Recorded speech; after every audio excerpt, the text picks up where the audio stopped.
Nigerians in Minna, the capital of Niger State, were on Monday morning on the street protesting the high cost of living biting hard across the country. The protest saw demonstrators, including women and youths, blocking major roads in the metropolis as they were heard chanting anti-government songs while security agents looked on.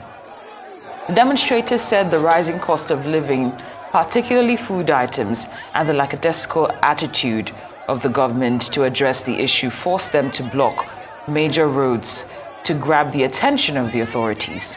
Arise analyst Dayo Sobowale joins us now to discuss the outbreak of protests, the high cost of living, and what the federal government needs to do to give people a decent quality of living. Good afternoon, Mr. Sobowale. Thank you so much for being here. Good afternoon. It's a pleasure having you here, Suja. Now, if you don't mind, I'd like to also introduce what we listened to a moment ago, when the Minister of Finance concluded by saying that we should be calm and that and assured and confident that everything will be handled and that the poor and vulnerable will be assisted at every turn. No matter how it's looked at, this is still reactionary. And I'm just wondering if you feel some level of confidence after listening to him and pairing what we saw happen in Minna yesterday, that things will be fine. Well, they are both sides of the same coin. The minister is appealing for calm and confidence, but the protesters are protesting against hunger and rising cost of living. This is a panacea which is proposing. But let us talk of the protest first. In Niger especially, they said they need to have the price of fuel brought down, cost of food brought down, and more importantly, which is peculiar to their area, they said government should leave the ban on migration to Niger. Do you get me? Because, and that is connected with the ECOWAS ban based on the coup in Niger. So you see, the one in Kano had a different way the governor put across the problem of his people. Say they are hungry, that he has seen the president and he has explained to him that something needs to be done. That he knows the president has promoted or encouraged agriculture, but to take time. They have put seeds on the ground, fertilizers and all that. The ADB is promising to help and all that. But people are literally dying of hunger. That people used to come to Kano from all walks of life and make out a living and make it. But that is not happening now. And that something needs to be done. You have to contrast that with what the minister said. You see that they don't rhyme, they don't gel. What I will say here now is that protest is part of democracy. Although in Niger, the police they said they used limited force to put them down. That some were catanqueros, they arrested them, yes. But it's not as if it's all over the country. But let us listen to what they are saying. And I will add my voice to it. You see, this fuel price has to be brought down. You get me?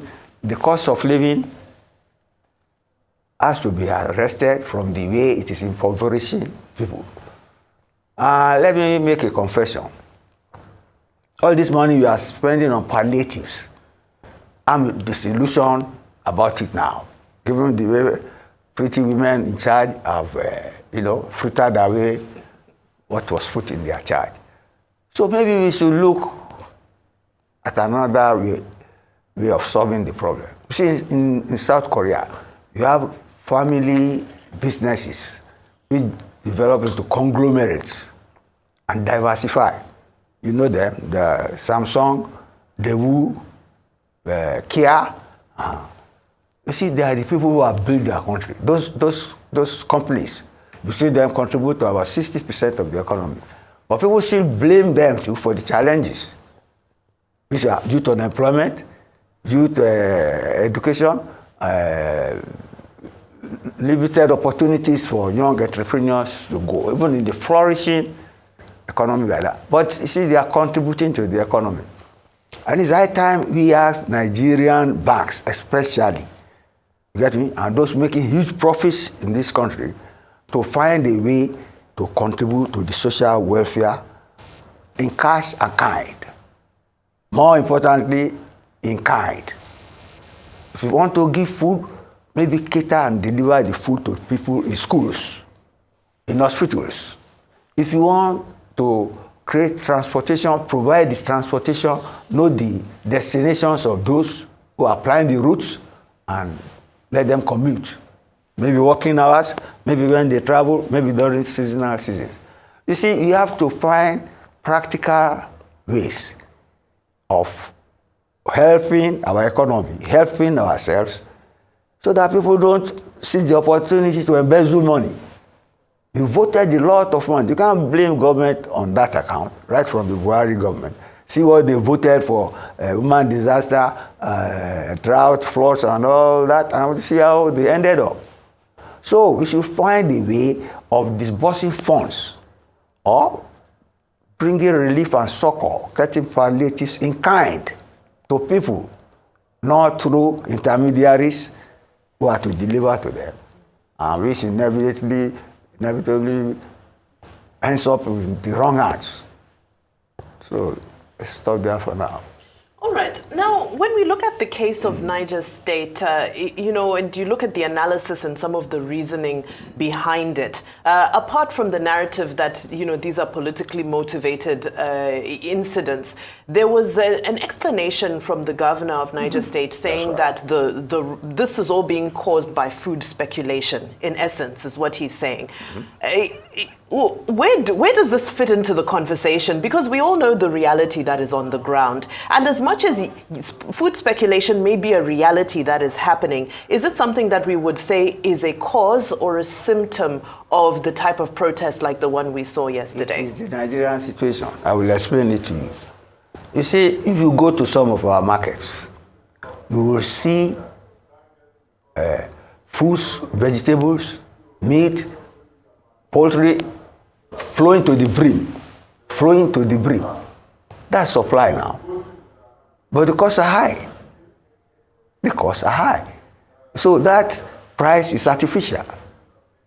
Because when supply exceeds demand, the prices should fall. It's simple economics. But it never happens.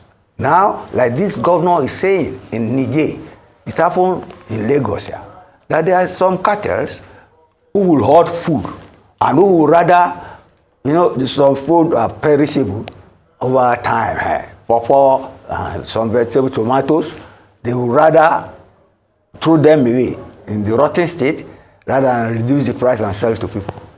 That's the sort of thing he's trying to say. And the governor even said they were planning to sabotage transportation of food from the south to the north until they got intelligence. And then they thwarted that, and the food was going together. Imagine if they had done that, people will not have food. They will, if people are hungry, they become hungry. They riot. They say the protest is a tip of the iceberg. But I'm happy that governor is sitting on top of the problem. That is what most other governors should emulate. You get me? But the peculiar one that I want government to tackle, although I don't think we can do it alone, is the ECOWAS ban on migration of trade.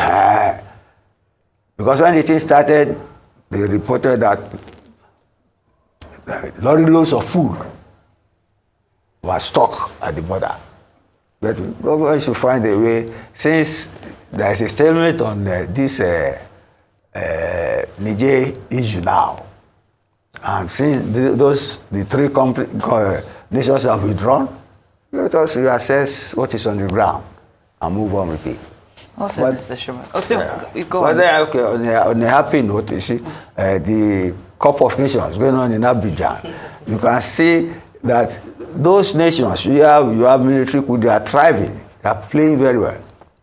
And those nations in the Sahel, you have robust, healthy, virile youth. They are playing good football. That is how to harness the resources of our youth positively. The sports is a simulation of war. That is how you create patriotism in people. See the way the Ghanaians, the Malians, the Burkina Faso, Congo, even Nigeria. See the way Osimhen personified all our struggles to make ends meet in the name of Nigeria.